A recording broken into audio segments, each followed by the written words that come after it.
kumenya icyaha ariko abandi bigisha bakamenya icyaha icyo ari cyo bakibona bakazibukira cyangwa ubusizi.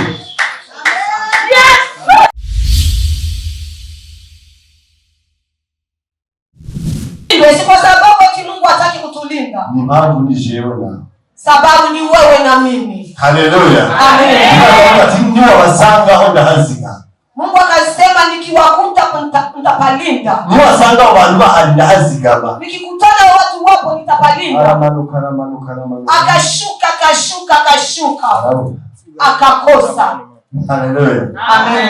Muri le mareo dino zakataro. Nafikiri katika kanisa la leo sivyo ilivyo. Niwaze ko Yesu amurunda mu mugororotsi wiwe ubona.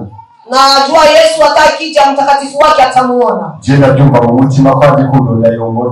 Mimi nilijisikia ndani ya nafsi yangu ya kwamba akija kunitafuta nitaona. Beko aje kurondera umugororotsi wako. Na wewe jisikia ndani yako akija kutafuta mtakatifu na wewe atakukuta. Ni ulinzi bw'Imana tuba tunapegereza kuri twe.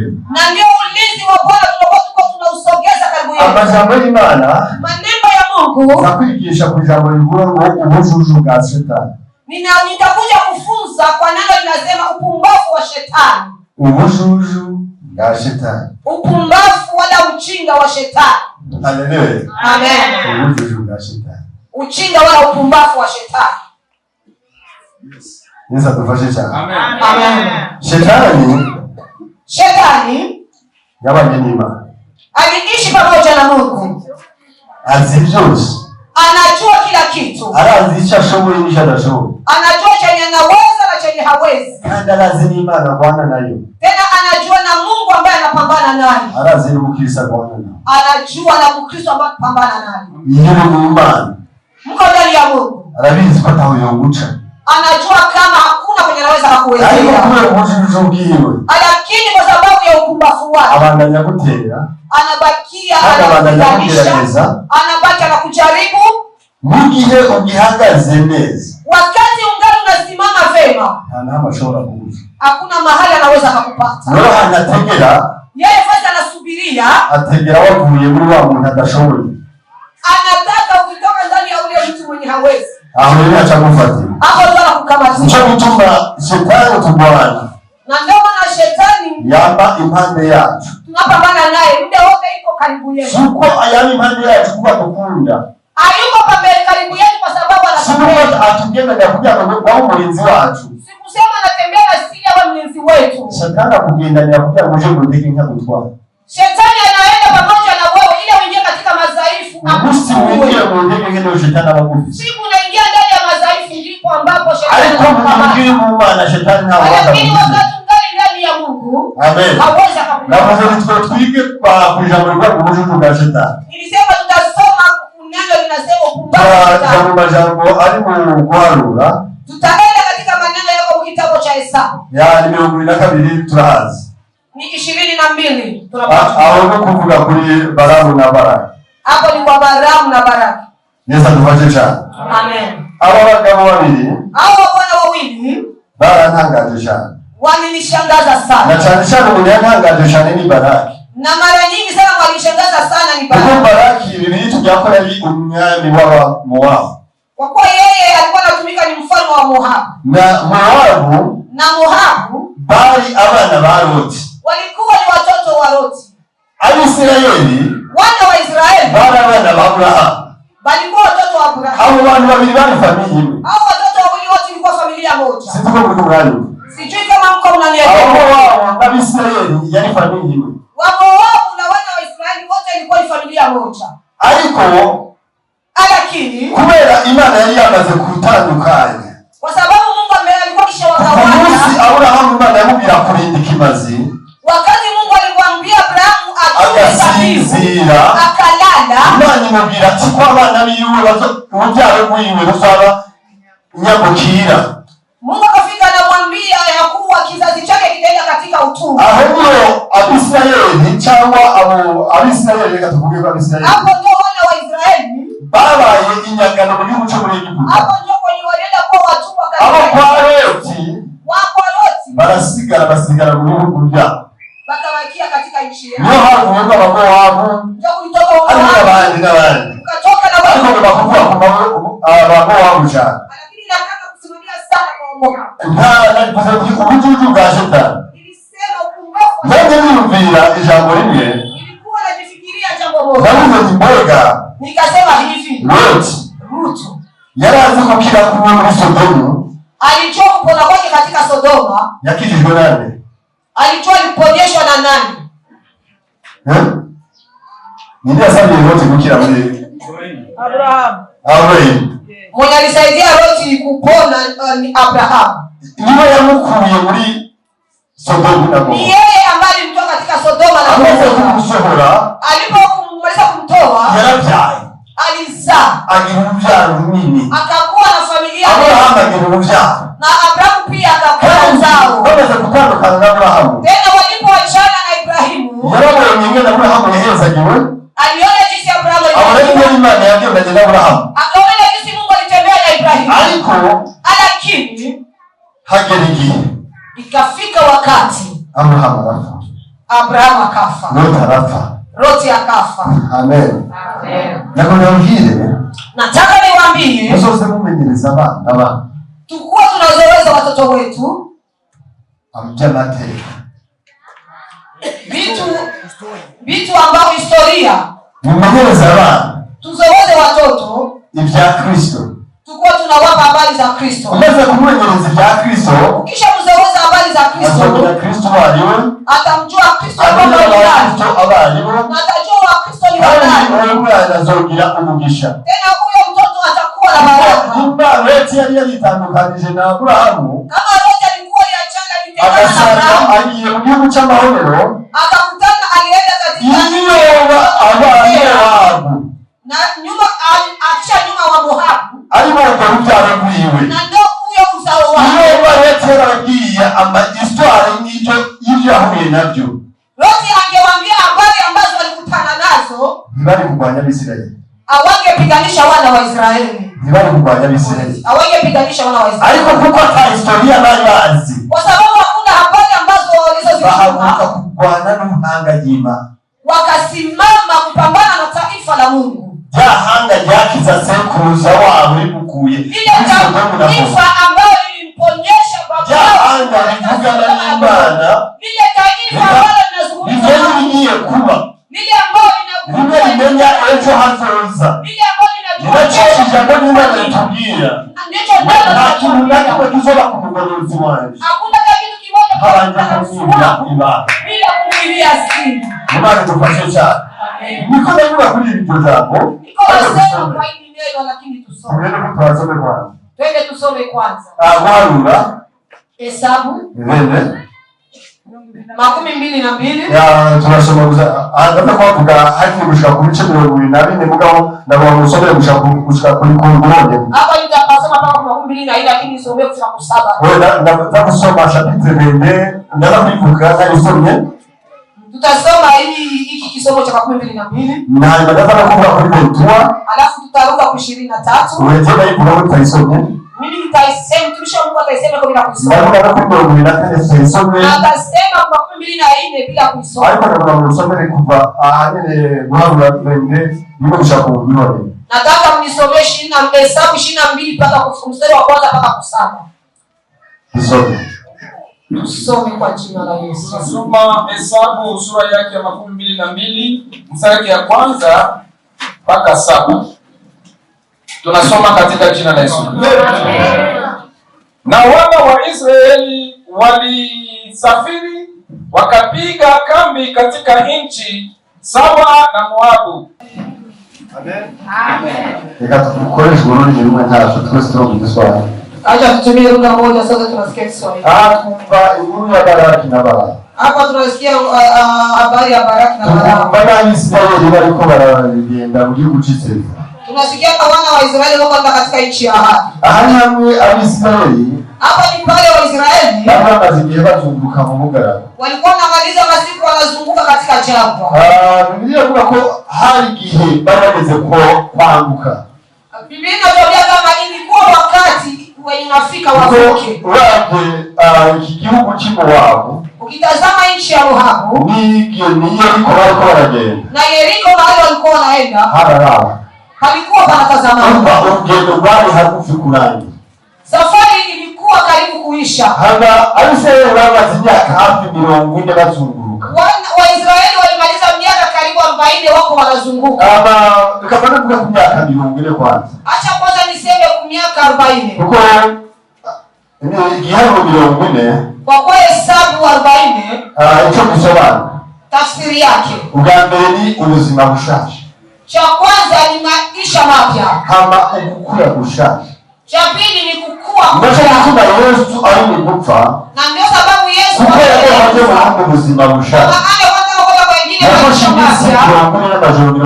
Alichukua siku 40 mchana na usiku. Ndio kuisorpresha gusa. Alikuwa tu alikuwa kuitegura ubuzima busha. Lakini ilikuwa kujiandaa. Abisirayeli ndio miaka 40. Waisraeli wakamaliza miaka 40. Watungali kwa hesabu ya 40. Kugira ngo nitire mu buzima busha. Ili waingie katika maisha mapya.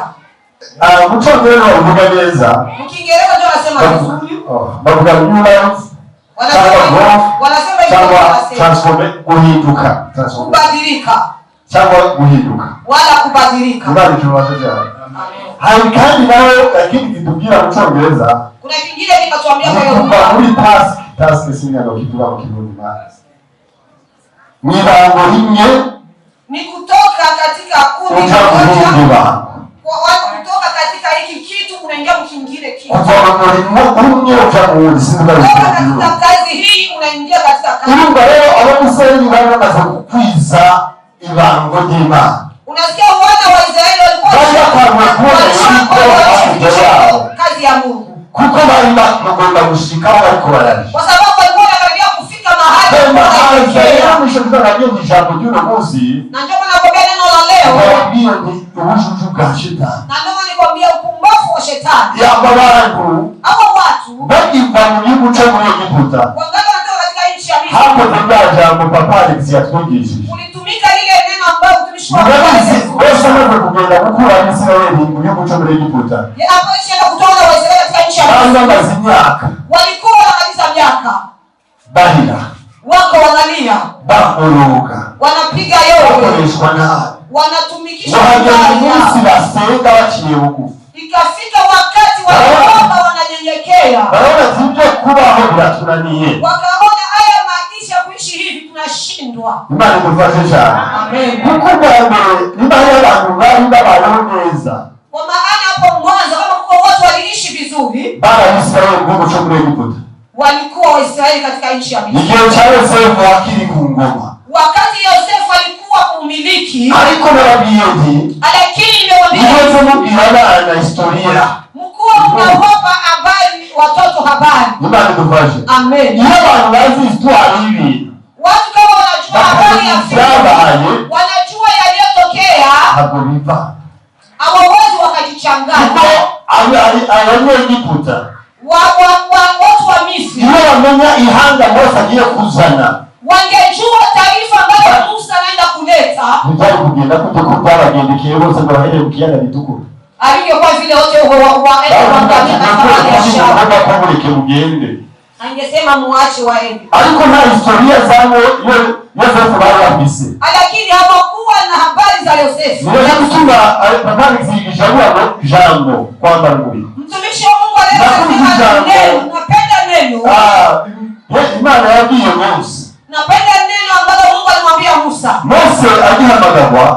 Musa wakati ambazo anaitwa Mungu alimwambia nenda ukaniletee taifa langu. Ulitumia nini? Neno. Ulitumia neno. Haleluya. Amen. Imani iramubwira ati. Mungu akamwambia hivi.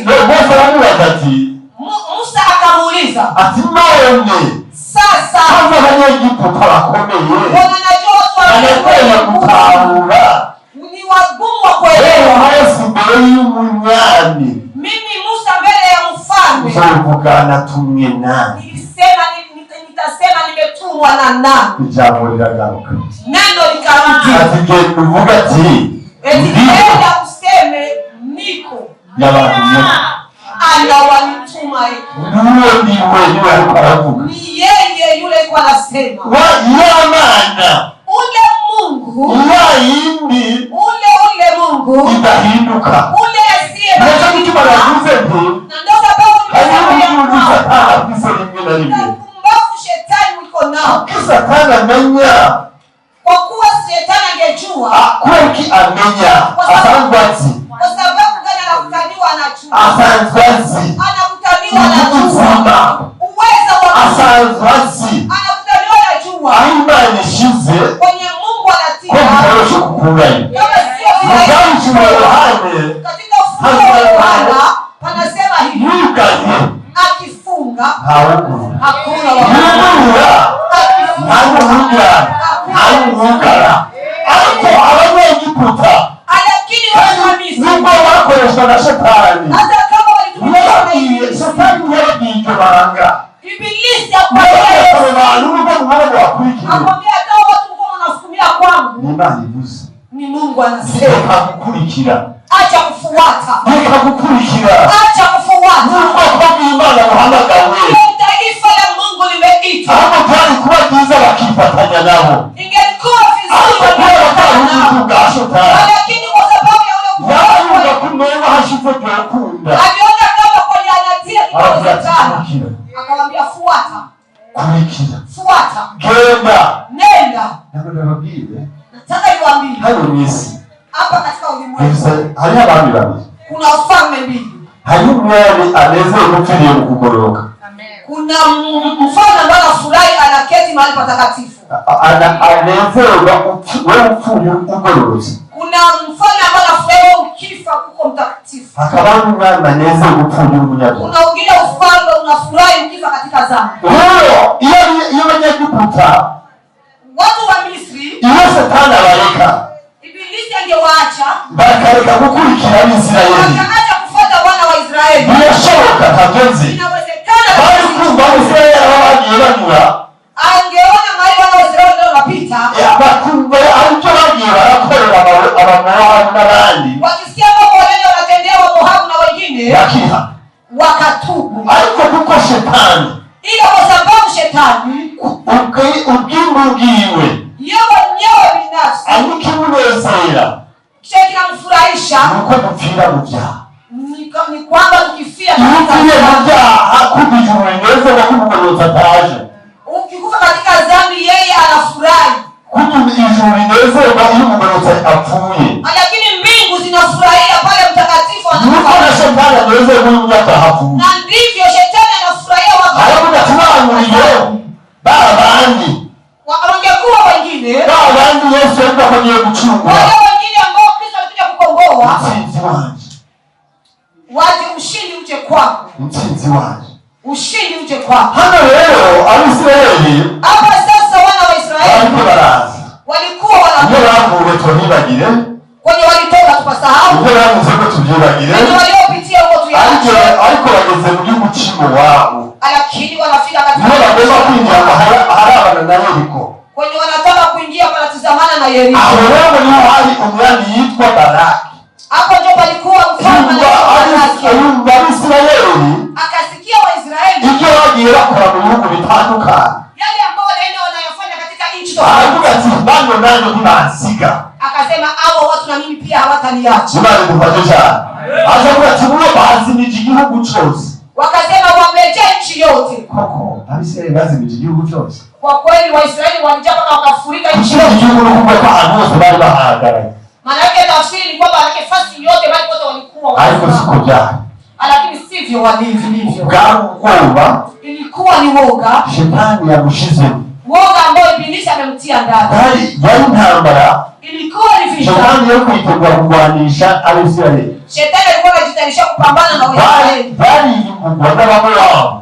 ilikuwa mavuno ya Wamoabu ku rwego rwa Shetani kwa taashifa la Shetani navuze iyo nilisema ikiwa Abamowabu bamenya neza Wamoabu wangelijua vizuri cyangwa ubwoko bugiye kunyura iwabo hilo taifa wale ambao watu wanaenda kupita kwao bari kuvuga ati nimunyaruke tujane wangewaambia karibu tuambatane Imana idufashe cyane nariko navuga niyo wifatanije n'abanyamugisha nilikuwa nakwambia ukiambatana na watu wenye baraka ugira umugisha na unakuwa mwenye baraka. Iyo wifatanije n'abizera, ukijiambatanisha na waaminifu, unafika unaona ni nacho kintu Imana yabwiye ba Yoshua n'abandi. Na ndio neno ambalo Mungu aliambia Yoshua na wengine. Yababwiye mwifatanije ijambo ryanjye. Alisema muambatane na neno lako. Ndakunda kuvuga kuko nizalini wakajana. Napenda kuyasema kwa sababu ya kuhindurira amateka. Na lilienda linanibadilishia nyakati. Niko bimeze. Ndoki si vilivyo. Wewe nanje mu buzima bugoye. Na mimi nimeishi katika maisha hatari. Lakini kugenda nibatanya na Yesu cyane. Kwenda na ambatana na Kristo sana. Na kumenya icyo Imana yanga. Na kugundua kile ambacho Mungu apendi. Igenda binyongera kubaho binyongera no. Bikaenda inaniongezea kuishi maisha marefu, bikaenda inaniongezea na baraka pia. Yesu atufashe cyane. Amen. Kuko muri kino gihe, kwa sababu nyakati hizi hari ibintu shetani adutegera. Kuna vitu ambavyo shetani anatutegea ndani. Hapo ndio alikuwa kudufanya. Lakini alikuwa anastahili kutukamata. Nukuri ndio alikuwa kudufanya. Ni upumbavu. Imana atufashe cyane. Mungu atusaidie sana. Icho nakivuze kubera. Hicho nakisema kwa sababu misi ya nuru. Katika ulimwengu wa sasa, abantu ni kutubitahura iby'Imana.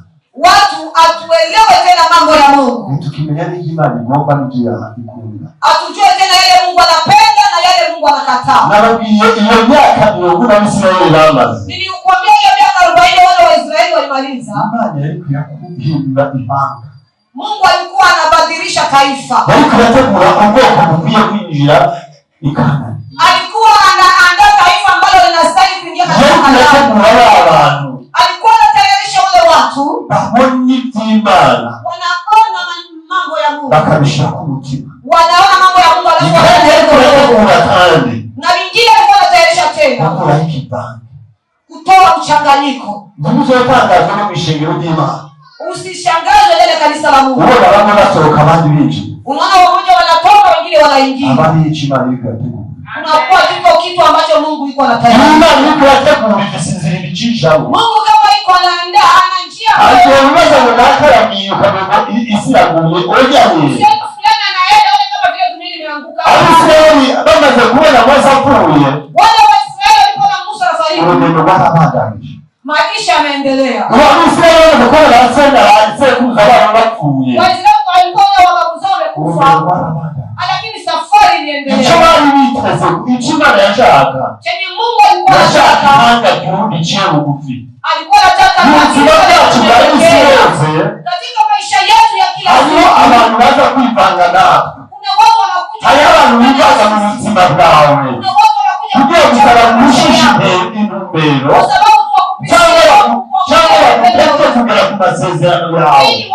Amasezerano ya Isirayeli. Hakuwa kumara imyaka 40. Alikuwa kinini.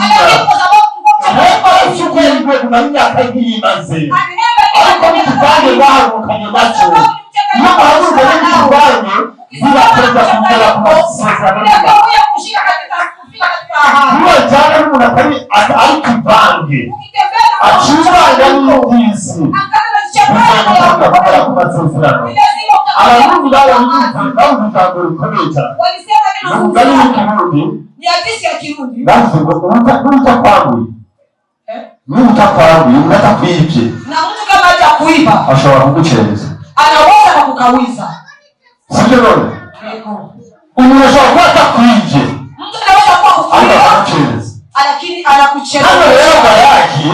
Hapa sasa baada ya kuja baba wao kwa kitu za nguru za Israeli. Nilikuwa nasema Wasikia taifa linasimama kutoka. Nakuelewa alizipokuwa kile kuturuka. Hakuna hiyo taifa linasimama. Kwa Abrahamu. Angejua kama yeye uzao wa Abrahamu. Hakuwahi kukuipata kimbele. Abangeenda mbele yako. Ndio vile nilipokuwa kwa imani ya Muhammad Ali. Hakuwahi kukuipata kimbele. Hakuwahi kukuipata na watu walenga. Basi ugandi w'Imana. Imana kutu ugandi kwano. Abantu barazaza bakiri cyane. Abantu bakaza kuzana konfisi kuri bo.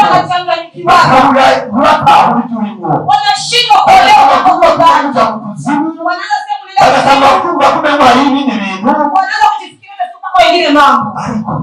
Lakini iyo babari bazi Imana yaguhamagara, wangelijua Mungu ambaye alikuita, bali guhaguruka kurwana nawe, awangesimama kupambana na wewe. Mungu atufashe cyane.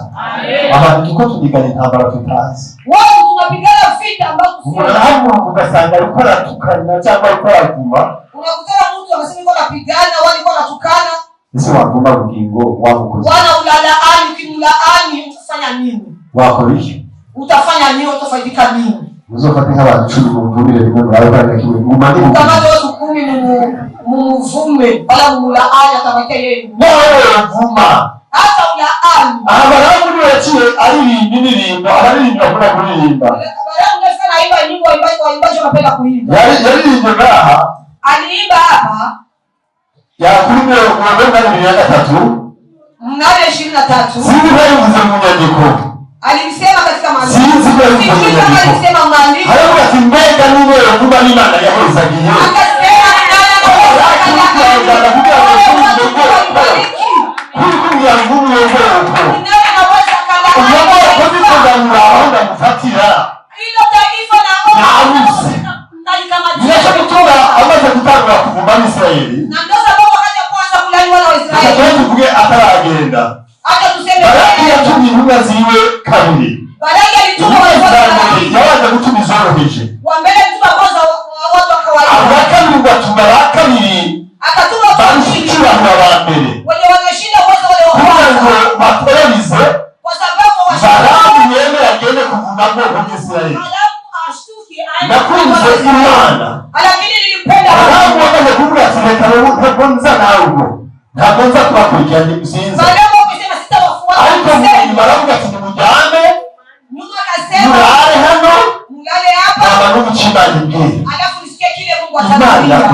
Mungu mwenye ukatae acharaza mwijoro akafika na kuja msiku. Ndipo jambo likomeye bara. Akamuza kwanza baba. Akamwambia hao watu kumwe nao.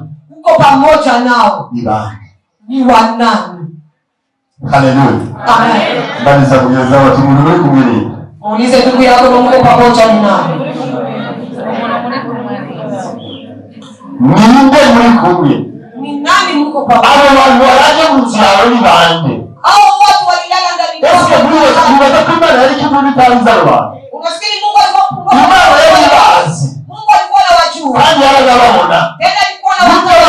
Yari biyumva. Vyote alikuwa anajua. Alikuwa kugira wanyu kugira ngo imubasi. Anashinda karudi kwa Balamu. Kugira murangi wa Balamu wariwe. Kwa sababu Kuko Balamu kwa Imana yari amatakubwira. Kwa maana Balamu anamwambia. Mujani nabandi. Akamwambia usiende na wao. Ntume ubanyorayo. Usipime unafika yeko. Ubwa kabiri. Turu ya pili. Yongera kubazima. Akaongeza tena. Ya bindi nyene Imana yamubuje. Yale Mungu alimkataza. Hari ibintu. Kuna vitu. Bari batukavuga turi bijuju. Najifikiria kama Imana yatubujije ibintu byinshi. Mungu alitukataza. Cyangwa ibintu Imana yakubujije. Kuko vitu Mungu alimkataza. Haona Imana. Alafu Mungu tukaigombe. Tunabakia tunamsisitiza. Imana igombe ya kureka. Mungu ukimsisitiza sana na kuacha. Imana igombe ya kureka. Mungu ukimsisitiza sana na kuacha. Chukua ni gukunda. Si kwa sasa sema kupenda. Ezekiel yagomba Imana yageze kwa afakanya yagiye mugororo. Ezekiel alikuwa kabla Mungu wakati alitaka kufa. Ndio zurufu kwa Ezekiel. Nani anajua kifo sasa hicho? Akaanza kugisiza ati Imana ngunde kempa. Akageukea ukuta akamsihi Mungu usiniache nife. Niambia Imana kuchunga miaka 10. Mungu akamwongeza miaka 15. Lakini alimwomba kitu kisio kwa chema. Imana yake Imana yalimtawuka. Angekubali wakati Mungu alikuwa anamuita. Alikuenda direct. Angeenda vizuri angefika. Alikuwa Imana tunyongere iminsi yo kuba. Akamwomba Mungu niongeze miaka ya kuishi. Imana yalimwongeza. Mungu akamwongeza. Imana ntabwiza yako ndio tulibii. Mungu akataa yale ambayo tunamwambia. Imana ushaka kuigororera kukiye. Unaweza kumsisitiza Mungu kitu. Ikakibwa itakikuha. Anakikupa na hakikupi.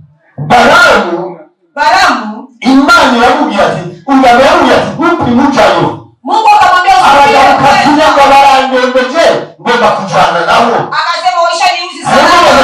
Abantu bakurebeje ni bande wararanye nabo. za Balaki. Ngoni wale watumishi wa Balaki. Abandi bagarutse.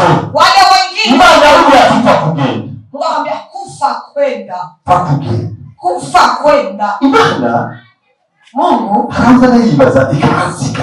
Kuna wakati alifikiria juu ya Imana ilisema kugenda. Mungu akamruhusu akamukera Balamu. Na akatuma na malaika kumteketeza Balamu. Kubiki. Kwa nini? Kubiki. Kwa nini? Yeye alikuwa kwa kugenda. Akasema kufa kwenda. Malaika yuko katika ukali. Akamwambia malaika wa Mungu ndio mtahukumu. Msubiri yule bwana ukate. Alikuwa lakini upendo wa Mungu. Mungu ndio kuona. Lukamfunulia farasi kaona. Ndio wasije kuona abamalaika. Farasi asikoza kuona. Sio kuvuka. Wala sio hata za kusema. Alikuwa mkuu kuimba. Lakini kwa sababu Mungu ni mtukufu. Akasema hata yao ni mmaradi kufa.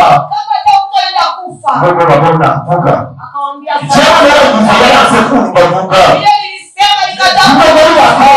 Ya Mungu. Ikapita kelele mpona. Ndio unatashobora kuyibona. Mwanadamu anafunguka. Hadi tuko tunaambiwa kuna vitu tunavyofikiria. Unasema ni uchawi. Ni nini tuone byiza. Atuone mazuri atone mema. Hauna bana batonda kanona. Lakini watoto wachawi unaona vijana wana abasaza niko twabona biko yaba. Lakini wazito unasema abantu twatwara nibya. Unakutana watu tumshaka. Twari kuna icyaha tukabitahura. Lakini tukiona wao bigishije icyaha abantu. Wao yetu zambi. Wao wabigishije. Wewe ulihubiria watu zambi. Wao bigishije abantu icyaha. Wao bikakuja kumenya icyaha. Lakini wanashindwa kwa wao bigisha. Lakini wale bakamenya icyaha bakibona bakazimukira. Cyangwa ubufunzi.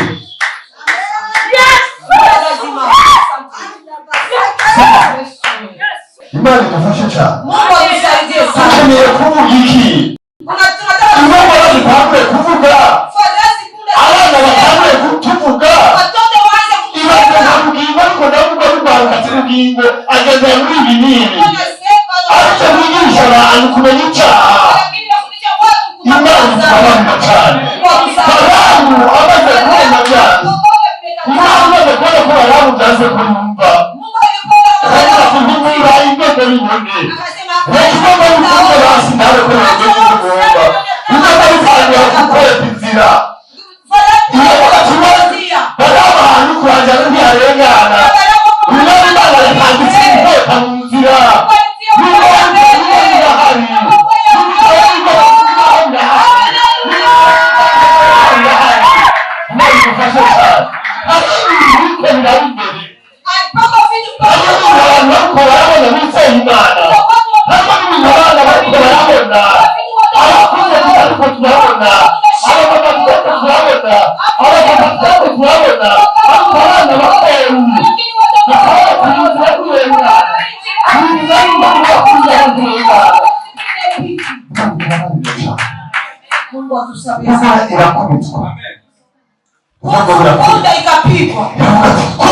Ikapigwa twende. Imani kwamba kukurejesha.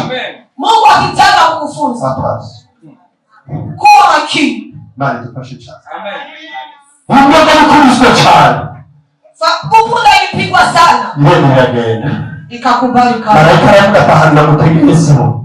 Malaika akasema pako kwenye limu. Akagenda hali zaidi bwana. Akafika mahali pako njia. Fini. Hamwe ndio kwa kwepera. Pale kwenye ile punda ikakubali kama haja. Punda ilipoona ile kisu. Mungu akubariki. Amahera yako ndamaza kutoka. Akaanza zipenda kutoka kwanza kiroho. Yesu akuweza kiongozi wa. Amen. Amen. Amen. Amahera ni babi. Kanga ni mbaya. Abajiva mu mwuka pe. Alikuwa ni mwezi. Amen. Amen. Yesu akuweza kiongozi wa. Mungu akubariki sana mtumishi. Punda iragenda. Mungu akaona kireni ngo kazi busa. Akasema hii punda inataka kufia. Napata kuitegeleza nitaona hiza kunyekanye. Acha nisubirie mahali kwenye haitapata pa kupenya. Madawabi. Sikiliza niwaambie. Ni kiasi tukunjiramu. Kuna jaribu. Kuna mahali tunaweza kutawa tukazotao. Hata kama tumeshindwa ili kumera nabi. ukiona mambo Tunataka haki mbele yako. utasema kuna Niko kwa wewe hiyo punda hivi inaenda. Itaanza abantu bakiye huko. Nimekuwa haja ni mbota. Baramu hano sidi ugende. Hano aishanega ni kabaramu kukibambazi. Ikaba kushera ukuguru kwa baramu. Baramu arabira tukure bukira akabukubita. Nimubanya kukirabuka. Imani rero zijyana ingegwa. Ariko ajyana umukozi w'Imana yishije. Niramuka nazana kumwega baramu. Wanda kuganira. Ko igihe cyose waba umaze kugenda. Angalia mazi ndagenda. Aretse kugenda kuko aretse kugenda. Hata kufungura mazi ngabi biri mbere yawe. mambo yako mbele yako. Imani humura maso. Mungu akamfungua macho baba. Aho yuko kari mu malaika. Akaona Kuvuga na mtuje. Akasema nilikuwa nimekufa hii punda isingenisema. Bali kufasha sana. Mungu atusaidie sana. Hallelujah. Amen. Mali kufisa kumugambi. Mungu ana mpango. Afisa mugambi mwiza kuvuga. Mungu iko na mpango mzuri juu ya maisha yetu. Kibazo kusanya kitu kidogo. Shida ni kitu gani? Hallelujah. Amen. Atakuwa huko kidogo. Atakuwa hasi alafu akafika anabuka chini akapiga magoti. Atavuga ati chaki. Malaika charabira bara. Malaika akafika anamwambia bara. Chaki waboni ndogo likebereje hari. Ile wakati unaona punda anakata upande. Na nitegwe kupuna. Pale nilikuwa nimejitayarisha kukumaliza. Unajua ya kwamba kanisani mwa Mungu. Kwa imani ikakukatika. Lakini anaona maisha yako yamemshinda na kwambia nenda. Tuzohura na chimbele kuzo. Cheni utakutana nacho mbele safari usinitafuta. Ariko ndogo wanya kuchonda nyani kibambazi. Lakini nanipunda ikikufyondia kibambazi. Amaso yawazobona kandi. Macho yako yatafunguka yataona. Njya kujyana kukamata neza neza. Shida wala matatizo ibibazo kuwana ibibazo. Kukamata kabisa na kuogopa kutigizikia. Utakumbuka ko ari Imana mwisho. Utakumbuka kwamba mbinguni kuna Mungu. Hama wibuka Imana yaguhamagaye. Alafu kumbuke Mungu ambaye alikuita. Mungu ambaye amekutuma. Baramu aragenda. Akaenda. Arashikayo. Akafika. Asanga baraki ya mulindira. Akakuta baraki amemsubiri. Ndio zamubia ati mwamuka mwaona yazo tumeko. Na wazo alimwambia Bwana kwenye nilikuwa nimekutuma. Usikuye. Mungu huwahiriza n'umwami bya kuomba. Usikuwa unarahisisha hata mfalme vile anataka. Umezemu. Bikoa. Baraka tinaje. Baraka kama nimefika. Naje. Nimefika. Ariko. Lakini. Habaruliba abamarayika bahurira nabo. Akumwambia wa malaika alikutana nao. Oye. Hapana. Yeye bivuga yarapo. Akimsema angekufa, angesema angekufa. Yeye unataka niko ndaza malaika wakaanza kunyica. Angesema nilikuwa njiani wa malaika wakataka kuniua. Yeye kugira ibibazo. Angepata shida. Akataravuga ati. Akasema hivi. Nataka kuvuga kuzishinda nyingine. Nakuja kusema tu kile Mungu atanambia. Nichimaliza kujana. Kile Mungu atafanya nini? Nicho nitakuvuga. Atanambia ndicho nitasema. Ati ngo. Akasema njoo. Gabalia. Akasema njoo wala. Tangura kubavuga. Anza kuwalaani. Barama latangura. Barama akaanza. Haleluya. Amen. Aidani kufanya cyane. Mungu atusaidie. Atangura. Akaanza. Atangura kuvugishwa. Akaanza kutabiri. Atangura kuvugishwa. Akaanza kushimira kuminekane. Hapo sana kwa Mungu yakaza aravuga ati chema. Atangura kwa baruzi bapfa. akasema Abaruzi ntibapfa gupfa. nife kama vile watakatifu wanakufa. Watakatifu wanakufa vile. Akaanza kusema Ushaka Mungu bwoko bwahezagiwe. tunataka kuna hali taifa Ubwo kurangira ngura uzi mbere. Mungu akumika. Nabajemusha. Nibabantu kambe kwaguzeke. Nibabantu yakuye muri Egiputa. Akora bajana bajana. Ahubwo ndakubera byiza. ningekuya vema ili utembee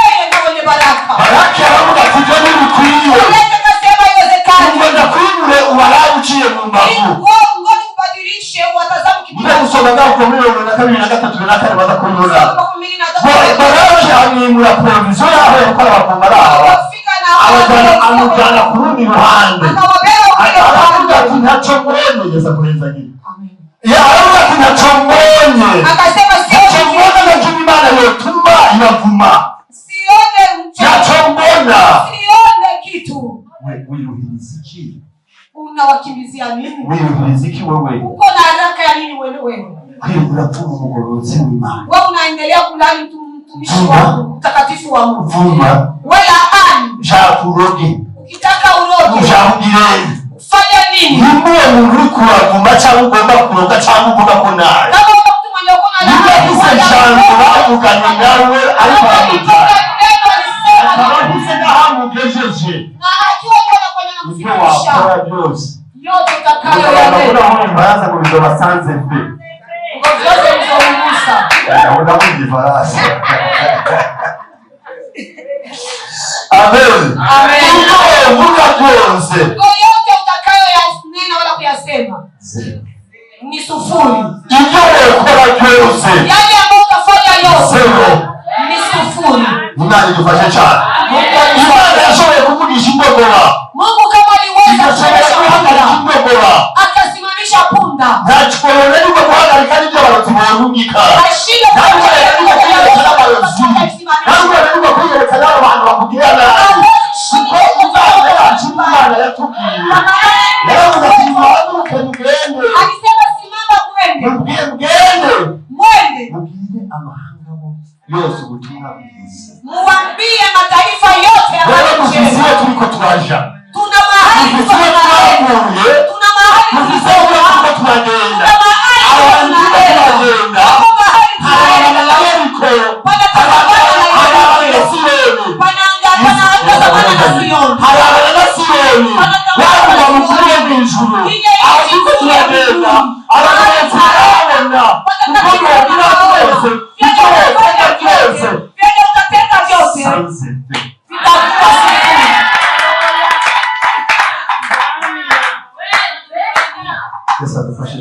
Mungu atusaidie sana. Haleluya. Amen. Aha, ukisoma ku murongo 24 ku murongo 9 ni mugeze. Ukisoma 40 anasema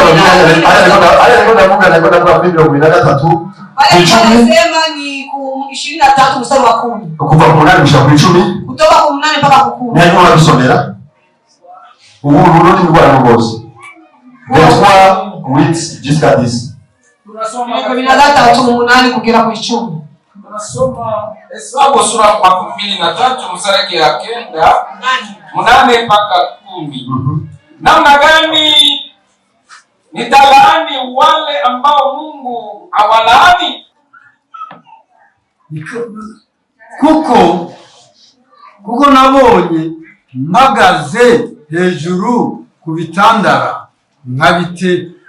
nkabitegereza mpagaze ku musozi raba ihanga ryibera ukwaryo ritiharura mu yandi mahanga Erega walakini Balaki wewe yumviriza sikiliza Imana si umuntu ngwibeshe Mungu si wanadamu watadanganya Imana ifite n'umugore kuri Mungu anaandika inena na hili taifa kubishitsa tena ni lazima tatimiza. Haleluya. Haleluya. Wicho yavuze igikurikirana imyakirihumbi mtu mmoja atuimbie nyimbo hiyo. Nani aliishi pamoja na Shetani kuimani shibuza kitahinduka. Yeye anajua ya kwamba kile Mungu alinena kibadilike. Alikuwa Bwana. Lakini anabaki anapambana. Balamu mnatarajira mu ijuru. Balamu mtu ambaye anatarajia Imana yakuze Shetani Balaki wewe. Akamwambia kile Mungu alisema. Na unogihindura te. Hakuna mtu anaweza kukibadilisha. Imana yamaze kuvuga kiba jani hali. Mungu ameshasema kwamba hano mulimo wao. Sasa tunataka kuwateketezea Mohamed. Akitakubalika. Atilama. Eti tazama. Lama. Eti tazama. Barabuze. barabunze eti wametulia bajama nk'inyana y'intambwe wametulia ariko utegereza mu rundi rwego nabo abona n'ihanga anaona ya kwamba ni taifa aliambatana na yangine mataifa taifa nijifatanya na yangine ambalo aliambatana na yangine mataifa wala na wengine watu. Yesu afashe. Mungu akusaidie. Taifa nijifatanya na yangine ambalo aliambatana na zingine taifa na wengine watu. Wabaza wa Kristo muri Lema. Ukiuliza wa Kristo wa Lema wasanga unaweza ukakuta inshuti za mbere bafise n'abapagani. Unakutana marafiki wa kwanza wanao ni watu ambao hawamjui Mungu. Mungu atusaidie sana. Nataka niwaambie kugendana n'abatize, kutembea na watu wasioamini ni ole. Kandi ushaka ubonye imbaraga gute? Tena ukitaka wa mtu mwenye nguvu za pataje? Ulimaze kwifatanya nabo bantu, ukishaambatana na hao watu utaanguka.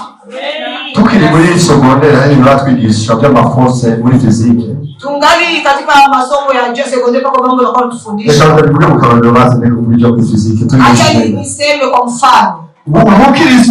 Mkristo ameze nk'umuntu, tuvuye nk'umuntu ufashe kumagarika hano. Ni kama unaweza mtu fasema nishimamishe hapa. Mpagani ni umhagaze aho hasi. Mpagani amesimama hapo chini. Abakristo benshi ahantu bihendera. Wakristo wengi fasi ambao wanajidanganya. Yarakoze ubucuti y'uyu muntu. Anakwambia atakuwa rafiki ya mtu sana. Kwazo muzango. Ya kuwa atamuinua. Hapa nafuata mvise ibiro mirongo hafi 80. Niko na ibiro karibu 18. Shabani yafise nka 60. Shabani kwa ibiro 16. Hatushika. Ama navuga ni Shabani kukwega je magaze ngao. Sema Shabani tukokotana mimi nasimama hapa. Yangorora. Anaweza kaniangusha. Yangorora. Anaweza kaniangusha. Mungu anawaambia mtu. Hata kama nilikuwa mwenye nguvu. Ni kama Mkristo umeze. Na ndio kisi Ukristo ulivyo. Ugenda kwifatanya n'abantu. Unaenda kuambatana. Ugasanga umukobwa usanga musore kamubesha. Unakutana binti iko na bamuhunga mwici umugore amukobwa mubesha. Huyo mwanaume iko na bwana na dada mtu na mke. Niko na mhubiri atakuya. Niko na Mungu tunazo za atakuya utaenda. Utaenda. Utaenda. Iwe acha utamfuata. Ufatakanishe n'abatizera ubaragutwara. Ambatana na watu wasioamini watakupeleka. Muri Hosea, katika Hosea, Imani ivuga kuri Efraimu. Mungu anasema kwa Efraimu. Yamwereka Efraimu. Akasema Efraimu. Hosea ni Hosea sawa. Abraham ewe Efraimu. Akasema ewe Efraimu amezekina. Kama vile mkate ambao umeungua upande mmoja. Hawa ndio mikate. Kuna watu walishajaribu kuchoma mikate. Yes. Mkate ushakusha pefuru kuji. Unaweza kuutia kwenye furu. Ukazigira we. Unaungua. Hayo ukachuma brown hivi. Pale wanafanana vizuri pale juu. Kaya kurele kumkate. Kale karangi kama mkate kawe. Kachome sifi kwa juu. Brown ni mkate. Efraimu. Eti Efraimu. Abanye bahanga kwa mazingo tabizi. Ajui kama mataifa walishamaliza nguvu bila kujua. Leo Israeli nishokuwa nguvu ni ututu bwa shetani. Hapa sawa Israeli ndio maana nimesema upumbavu wa shetani. Shetani Ibilisi sio tuliko tunagenda. Anajua maana anajua na Mungu swali kwa kutegea nzi ya pande Mungu. Fasi kwa nilikuwa natungojelea ni usile pande. Unaona Balamu? Unaona Balamu? Bamu kuya angana na Israeli kwa wabuza. Baraka rudi atachakurundi Yohana. Baraka kumwambia pita Asante Israeli. Akakutana wale Asante katika wale watu watujua ndani mahoro. Mbona ni watu wajichanga na mataifa? Anapatisha neza. Bija kubalika wakapata vizuri. Ule Yohana kwa mbele kwa yananiwe. Ule upande wa kwanza kwa sababu hali ya achi. Ule mahali alikuwa na yasanga muri kamere mbele kwa Israeli. Angekutana asili ya Israeli ni wajari mwenye kujindani. Mche hicho jambo hicho. Aja baraki yabukuye imbere yabo. Amujana kurundi ruhande.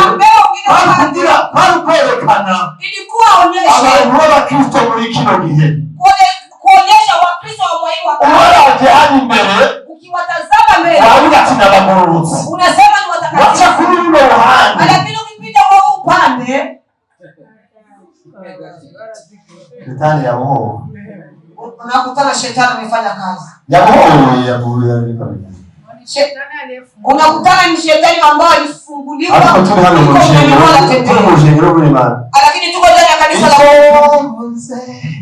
kile Bwana alisema au bazunguke sasa pitia kule ngo bazunguruke nani ya ijoro ryabo rirare ngo pita huku barabara yabo yarare hizo barabara mwanendo wao utazama wameshoga tete walishaka ariko baramusuko yasanze Israeli bamuze nzemo yasanze abantu gushingira intare aravuga kunara nabonyara abantu batibangana yani mahanga n'abantu badasanzwe bameze nk'intambwe ijyanye itegereje inasubiria ninde yakuza inyana cyangwa ingore kazinga inasubiria itunze abana ba kama cyangwa ibintu gifite inachuka watoto wake wala kuna kitu ambacho kimepata pale ndio vile wana wa Israeli walikuwa kwa nini hakufanya mfano wa hivyo tuna hivyo kwenye mfuko kusoma lakini akasema kusimba ishami ryo kumuramba yarijye kuza akasema kwenye simba shina akasema wala tu tunaona vile ni wa kawaida yarijye kuza lakini wako katika ile simba ambayo ugaya ntambwe itavumika ni abantu bari kandi cyo barondera ni abantu batapfa kwifatanya n'abandi intambwe yayo yamba ariko kuryamana n'uko kugarwa intambwe iragenda n'ijana n'utundi tukoko igenda n'intambwe kuko ni intambwe iragenda n'intambwe ikuzura n'intambwe wayiraba igenda n'intambwe ikora byose n'intambwe aravuga ati nta kandi karanodo navuze ko bameze nk'intambwe bila kumwambia kama wako kama simba yavuga utugeregere n'utundi usanga turi kumwe n'utuba nimba usanga iri kumwe n'akayaboya yekaye impongo usanga iri kumwe n'ingeregere bigendana lakini simba inaenda ni ntabwo yimva haijichanganya ntabwo yemera ubundi bwoko buzimanya n'inzoka yumvise ntabwo irahunga na nyoka ikisikia simba inakimbia intambwe kuko mu kuryama simba mkulala intambwe mu kuryama simba mkulala ibanza kwirukana ubwoko bw'inzoka inajisi inaanza kwenda kufukuza mwili wa vidudu wote porini hamba igomba kuryama sasa ikitaka kulala alita kuganga cyangwa kusowa Bo ina kuko vitu inaitwa sasa hivi kitaka sasa kukojoa wala chigeni kasungusha harose kaga shambine bo inazungusha mali lokote inazungurusha ikachikaruka hagati alafu nasema kutoka katikati na ukoza au yashiza maganga eti ukifika fasi ni kukojoa ichayupio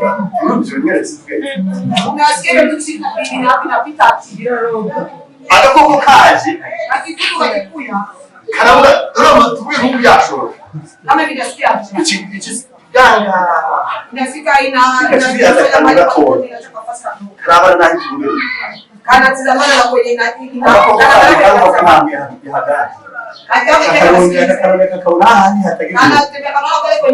hapana ile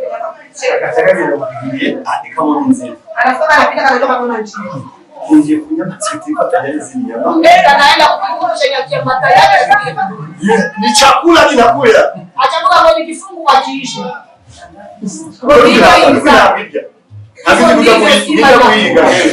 mara nyingi haiwezi kukuinda inatumikishaga hivyo Yesu atupatie chakula bila kwa wao iko na watazama akasema wako kama zile story zao ni hange amakuru yao ni hange ibyo bakora ni hange hapo bifanya nani ba ati choma baraki n'ubwoko n'abagumbe choma nazofa nk'aba bagororotsi bobo bafite choma ihari ico bize afise niyo bari kubaranja na wana mahali wako wanakwenda watumishi wa Mungu tuko tunaenda wao Eske Satani moyo baraka. Shetani kama anawatazama. Mbele birashoboka kuba unakuonyesha neza. Mbele inawezekana kuona mnafanana vizuri. Kuimba gusa neza. Kuimba kufanana vizuri.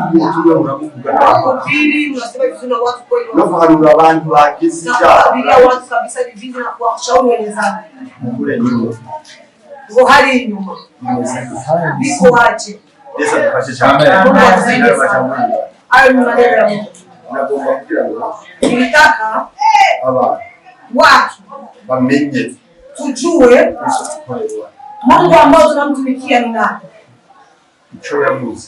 Kile ambacho alinena kuwa takatifu. Sikia nikirudia ndani. Kwa lile taifa ambalo alijichanga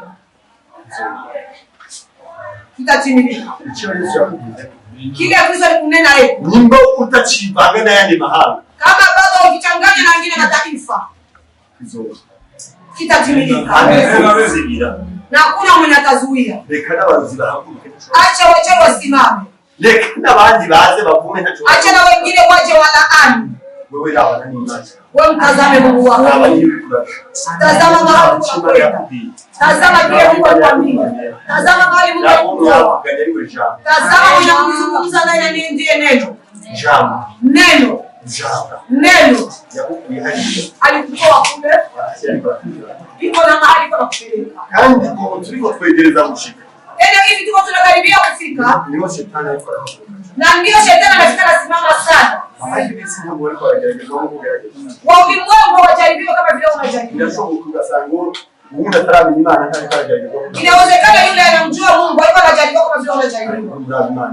Lakini bado unamtazama Mungu kila alisema kwako. Na utazame mahali unapokwenda. Amen.